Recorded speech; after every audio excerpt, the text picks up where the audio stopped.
This, of course, as you are well aware, is not my first visit to the United States.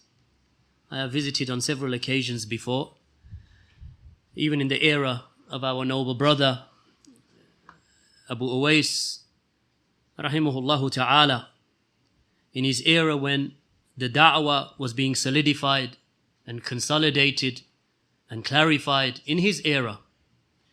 And we were honored also in those times to be invited by the likes of Abu Uwais for the purpose of being united upon the haqq, regardless of where we are, whether we be in the United Kingdom or the United States. And I remember Abu Uwais rahimahullah ta'ala inviting him, myself, after being advised by our brother Abu Talhah, Dawood Burbank, hafidhahullah ta'ala.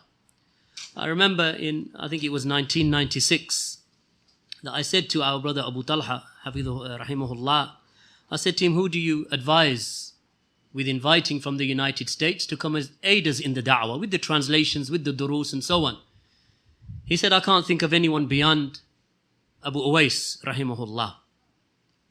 And I said to him, but I've heard that some of the people are refuting him in the United States, as some of them were, like the likes of Abu Muslim, and others were speaking ill of him. He said, I don't care what they say. Abu Uwais is the one who introduced me to Da'wat al-Salafiyah. And he is the one that I trust. And he has been steadfast from the day that I knew him.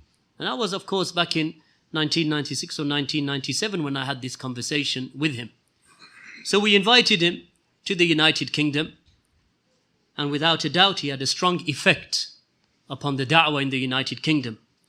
And I saw him in the company of our brother Abu Talha. Both of them, of course, now have passed away. Rahimahumullah. That they have passed away.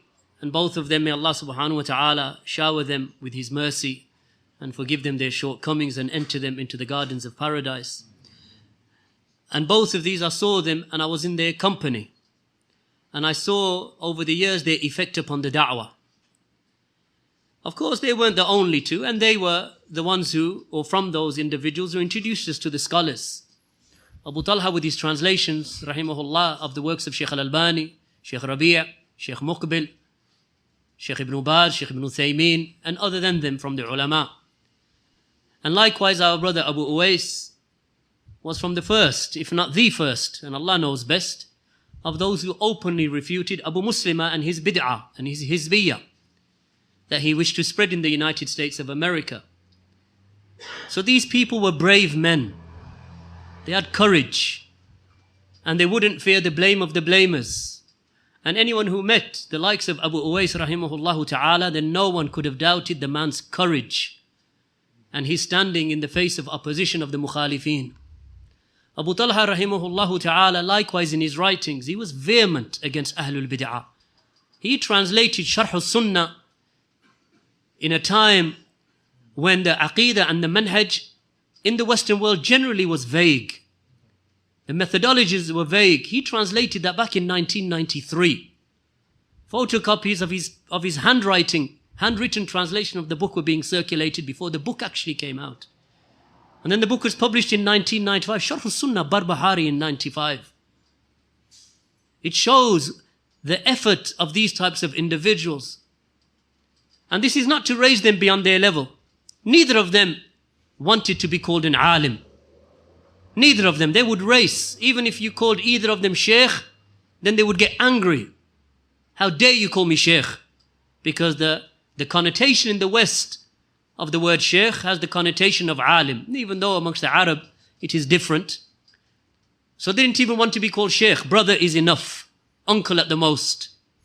Ustad maybe. Sheikh, no, they didn't want to be called sheikh or alim. So we are from them and they are from us. I benefited from them and I regard both of them to be from my teachers. Amongst, of course, not to, take away from that which we have benefited from the ulama, as they benefited from the ulama. But everyone is given his due. وَلَا نُزَكِّي عَلَى اللَّهِ أَحَدٍ. And we do not glorify anyone beyond Allah.